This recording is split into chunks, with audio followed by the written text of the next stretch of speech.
In this video, I'm going to show you how to make use case diagram in Draw.io.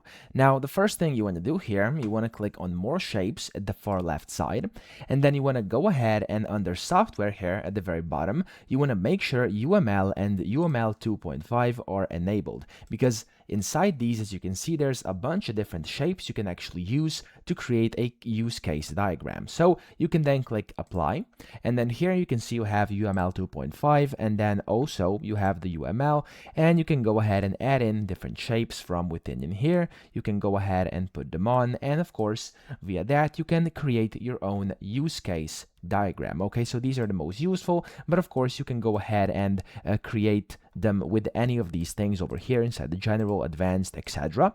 And what's going to help you as well is you can go to arrange up top and then insert, and then you can go to template, and in here you can basically find some that will be similar to use case diagram. So here's going to be a bunch of different templates. You can go ahead and look at every single one of them, and in case any of them look like the use case diagram you'd like to create, you can just click, for example, that over here and then insert, and it's going to get inputted inside your sheet over here. So that's pretty much it. I hope this video helped you out. If it did, please subscribe to the channel and help me out as well.